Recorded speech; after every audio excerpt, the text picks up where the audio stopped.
Vamos a iniciar hoy con la lectura de la parte que nos falta de la vida del general Cárdenas, y la muy buena noticia es de que vamos a tener tiempo para contestar preguntas. Y además no vamos a ampliarnos mucho en la lectura. Tengo que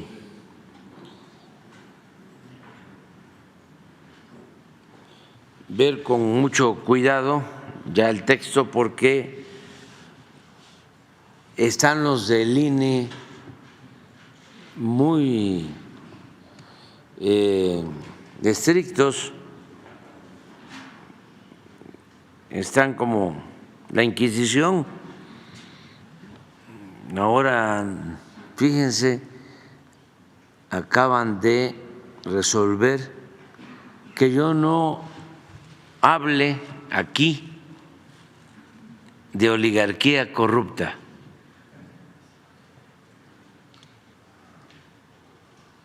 No voy a poder hablar de oligarquía corrupta.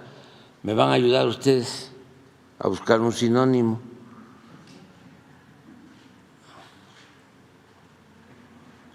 Lo hacemos aquí entre todos, ¿no?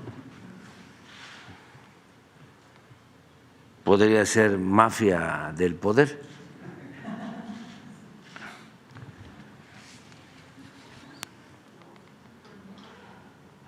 O conservadurismo corrupto.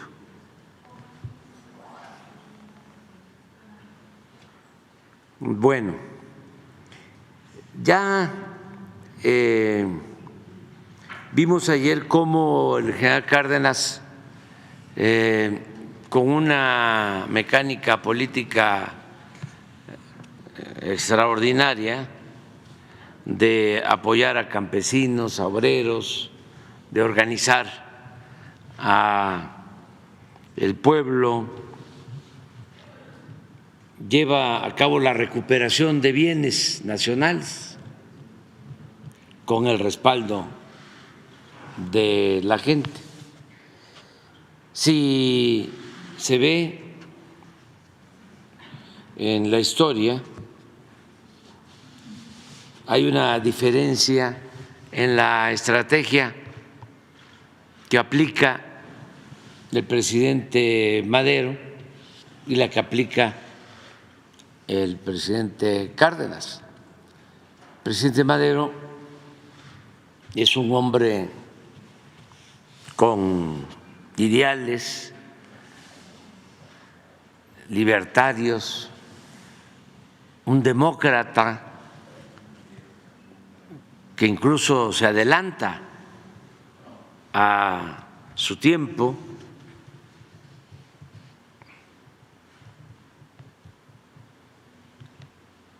Y considera que bastaba con conseguir la libertad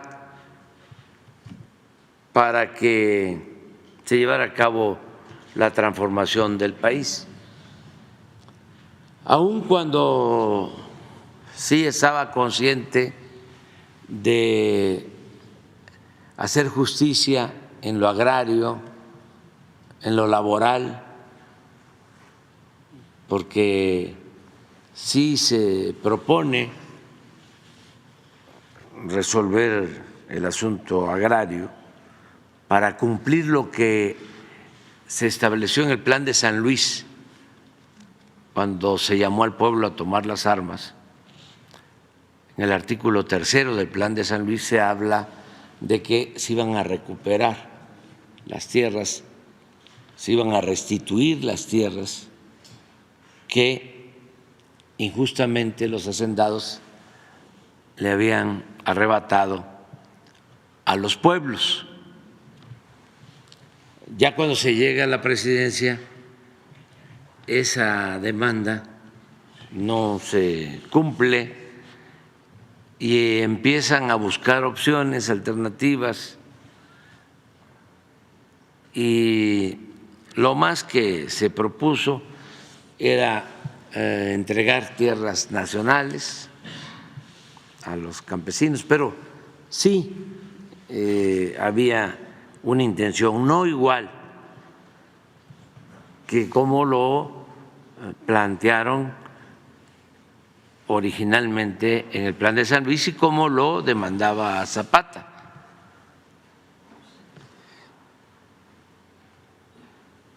Con la frase de que la tierra es de quien la trabaja.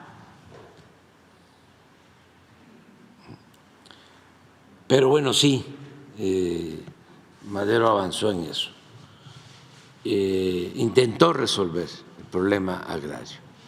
Y el problema o la cuestión laboral también, con él se logra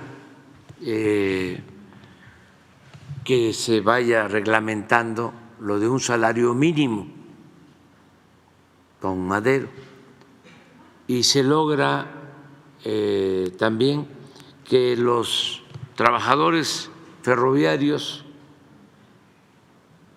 que eran extranjeros pasaran a ser trabajadores ferroviarios mexicanos, que los ferrocarriles que ya se habían rescatado ya eran ferrocarriles de México porque la deuda de las compañías extranjeras ferrocarrileras las había absorbido el gobierno de Porfirio Díaz, una especie de rescate como el FOA-PROA, pero de todas maneras, aunque ya se habían llevado a cabo estas operaciones, todo el personal seguía siendo estadounidense, siendo los ferrocarriles nacionales ya adquiridos por el gobierno de México. Y cuando llega Madero, decide que van a ser operados los ferrocarriles por mexicanos. Entonces sí, hay avances, pero no lo suficiente. Y se va quedando solo, sin apoyo popular, y por eso pues la pandilla de rufianes que venían del antiguo régimen lo sacrifican, lo asesinan.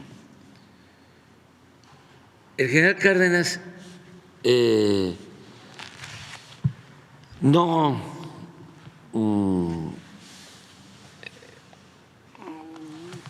titubea y se apoya desde el inicio en las bases. Y por eso entrega la tierra a los campesinos y por eso apoya a los trabajadores. Y esto ayuda mucho para que después de organizarlos en la CNC, en la CTM, que surgen en ese sexenio, pues lleva a cabo la recuperación de los bienes de la nación que Porfirio Díaz había entregado a extranjeros, sobre todo el petróleo, que es una gran decisión y es algo que nos permite como país desarrollarnos, no olvidar eso. México pudo industrializarse porque se tomó la decisión de recuperar el petróleo en beneficio del desarrollo de México. El petróleo fue palanca y sigue siendo palanca del desarrollo nacional. Les comentaba que en el periodo neoliberal, 36 años, de 1983 al 2018, el 30% del presupuesto nacional se integraba con ingresos provenientes del petróleo. Entonces, Gracias a eso se impulsó el desarrollo de México.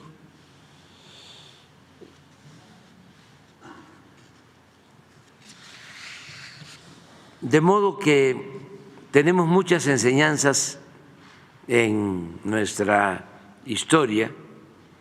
El general Cárdenas resistió todo el embate del conservadurismo corrupto de la época porque tenía el apoyo del pueblo.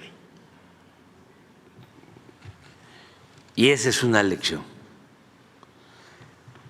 Finalmente, como este capítulo se llama El humanismo mexicano, yo escribo lo siguiente: el humanismo mexicano se sostiene en perfecto equilibrio en dos pies.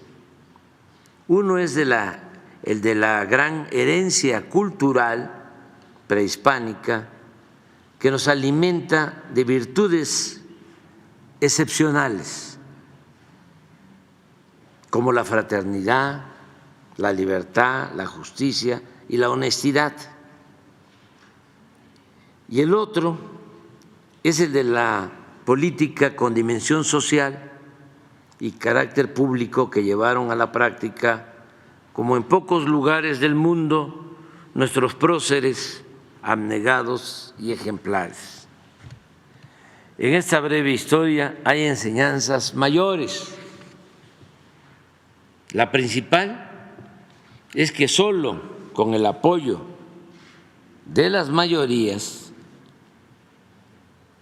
se puede llevar a cabo una transformación popular para hacer valer la justicia y enfrentar a los reaccionarios que se oponen a perder privilegios. Esa es una enseñanza para los jóvenes. Lo voy a leer de nuevo. Solo con el apoyo de las mayorías se puede llevar a cabo una transformación popular para hacer valer la justicia y enfrentar a los reaccionarios que se oponen a perder privilegios. Eso debe quedar muy claro. No se puede transformar una realidad de injusticia con el apoyo de los de arriba.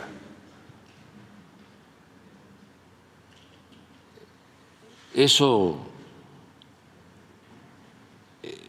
resulta absurdo, contradictorio. No se puede llevar a cabo una transformación con los opresores.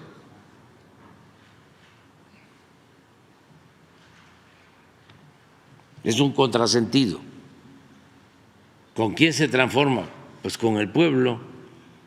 ¿A quién le importa que haya democracia verdadera, un gobierno democrático? Pues al pueblo, porque de esa manera hay una mejor distribución de la riqueza, del ingreso, del presupuesto.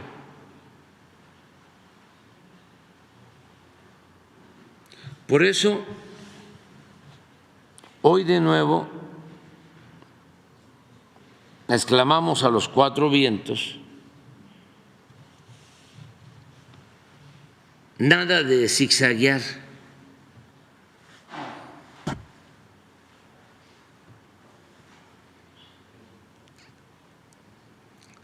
sigamos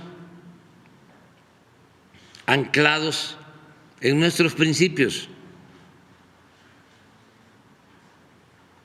reafirmemos la decisión y el rumbo que hemos tomado desde el inicio del gobierno.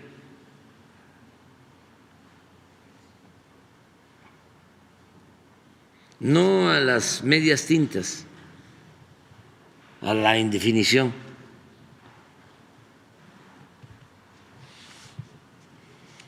y algo que es muy importante, no aceptemos nunca, jamás, que en México se imponga una minoría a costa de la humillación y del empobrecimiento de las mayorías. Eso también es otra enseñanza mayor. Voy a repetirlo. No aceptemos nunca que en México se imponga una minoría a costa de la humillación y el empobrecimiento de las mayorías.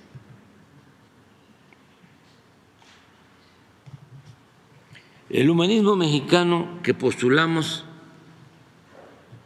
se acompaña de la economía moral, pues sostenemos, esto lo decía el maestro Silva Gerso, que el progreso sin justicia es retroceso. No es suficiente crecer si no hay bienestar.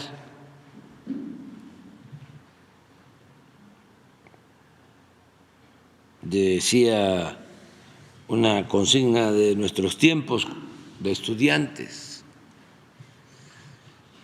no te dejes engañar cuando te hablen de progreso, porque tú te quedas flaco y ellos aumentan de peso.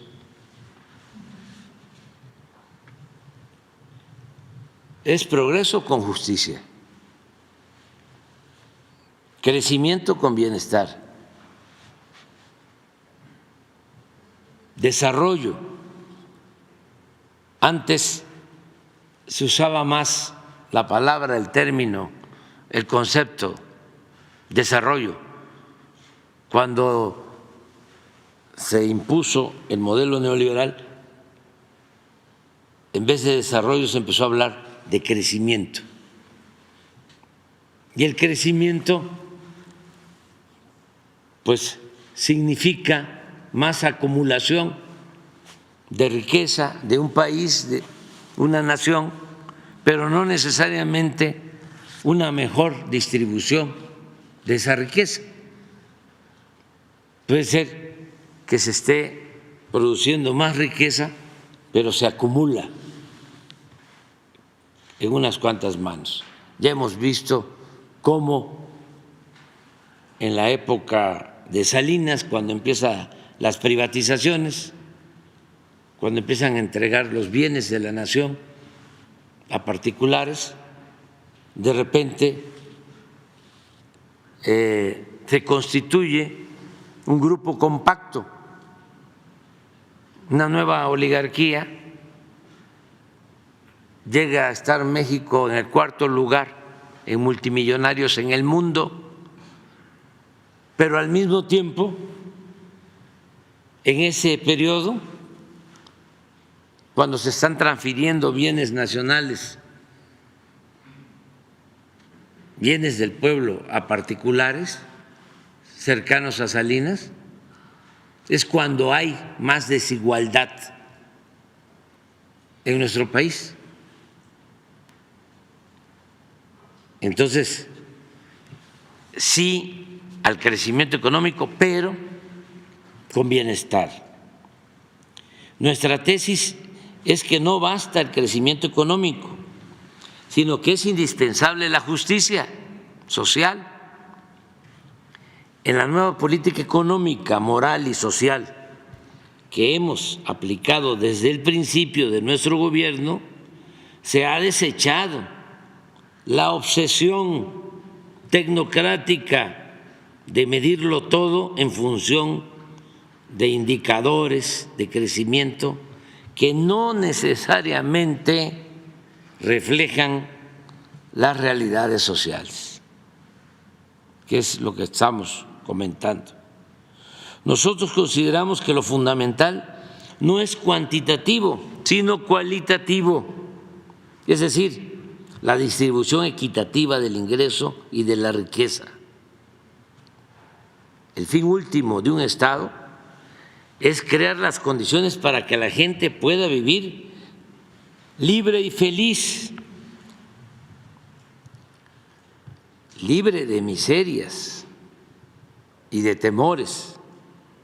Asimismo, más allá del simple crecimiento económico, es fundamental desterrar la corrupción y los privilegios para destinar todo lo obtenido y ahorrado en beneficio de las mayorías del pueblo y de manera específica en beneficio de los más pobres y marginados. La estrategia central del Gobierno en el terreno de la política social descansa en respetar, atender y escuchar a todas y todos, pero otorgando preferencia a los pobres y humillados. Siempre dijimos, ese fue mi lema de campaña por la jefatura de gobierno en la Ciudad de México en el año 2000, que por el bien de todos, primero los pobres. Esta frase debe ser la esencia de la actividad política porque es sinónimo de humanismo y una forma distinta de entender el poder, cuyo ejercicio, como lo he dicho muchas veces, solo es puro y virtuoso cuando se pone al servicio de los demás. El poder solo tiene sentido y se convierte en virtud cuando se pone al servicio de los demás. Si no es así, ¿qué es el poder? Prepotencia, banalidad,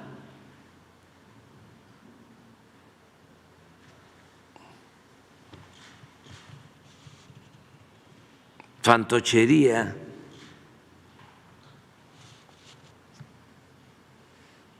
arrogancia,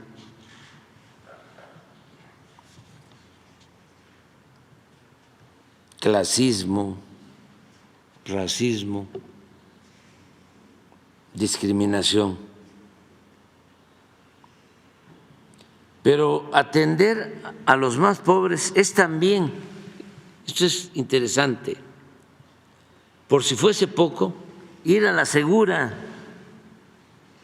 para contar con el apoyo de muchos cuando se busca transformar una realidad de opresión y alcanzar el ideal de vivir en una sociedad mejor, más justa, igualitaria y fraterna. ¿Quién defiende realmente a un gobierno democrático? ¿Quién nos defiende a nosotros? El pueblo.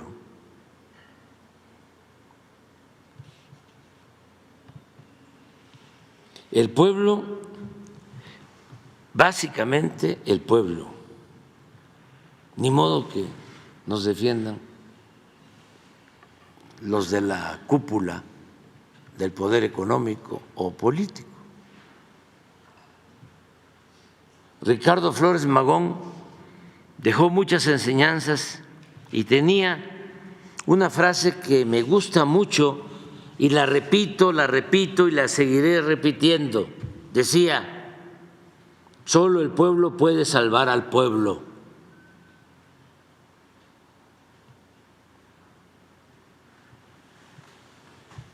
Y otro oaxaqueño, el presidente más grande que ha tenido México, el mejor presidente en toda la historia, Benito Juárez, un indígena zapoteco, decía, con el pueblo todo, sin el pueblo nada. Nunca olvidemos que quien respalda la transformación es el pueblo. Por eso mismo jamás de los jamases debemos traicionar al pueblo. algo básico, esencial, sobre todo para los jóvenes. Nada se logra sin amor al pueblo. Lo repito, nada se logra sin amor al pueblo. Para los jóvenes que quieren servir. Quizá en otros tiempos se podía fingir, simular y pedir votos en campaña, abrazar a la gente y luego, al llegar al cargo, olvidarse del pueblo. Quizá antes, en otros tiempos. Ahora ya no. Eso lo tienen que internalizar los jóvenes. No han podido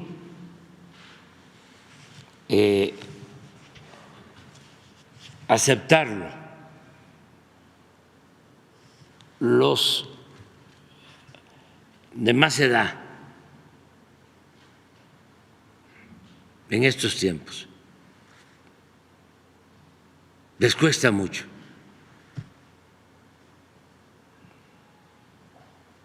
Entender que el pueblo es el actor principal en la vida pública de México, que el pueblo es el motor del cambio. Porque como lo hemos dicho muchísimas veces, la política tradicional se hacía sin tomar en cuenta al pueblo. El pueblo no existía. La política era asunto de los políticos. Por eso están desconcertados. Entonces, para los jóvenes es muy importante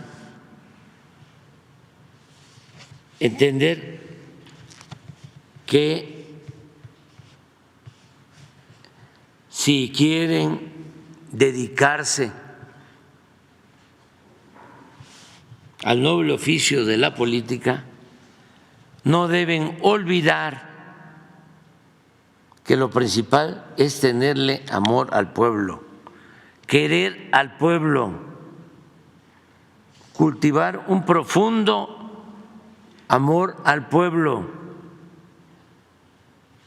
Nada se logra sin amar al pueblo. El presidente Lázaro Cárdenas decía en 1937, me gusta mucho este fragmento, ya lo he repetido en otras ocasiones, porque lo escribe en sus apuntes, siendo presidente. En 1937, él llega a la presidencia en el 34 y está hasta 1940. Y en sus apuntes deja escrito lo siguiente: en 1937, antes se acostumbraba a llevar los diarios y en política los diarios de campaña.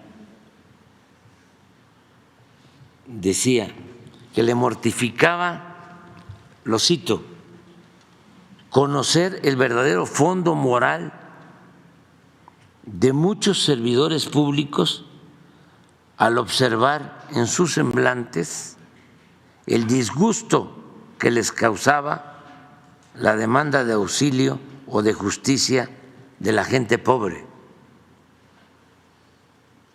Entonces pienso más en la tragedia interminable de nuestro propio pueblo. Pues bien, sin ese sincero sentimiento, nada bueno se puede hacer en la vida, y menos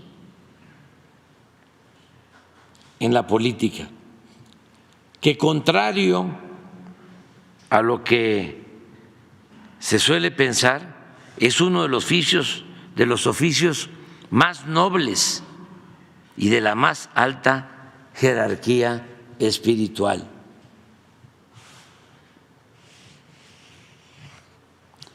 La auténtica política es profundamente humana en su fundamento, en su esencia, y sobre todo cuando se practica en bien de los demás y en especial de los pobres. Ya termino sosteniendo que estoy convencido que contaremos con el apoyo del pueblo para consolidar la transformación de nuestro país. Ya no puedo leer lo demás. Hasta aquí.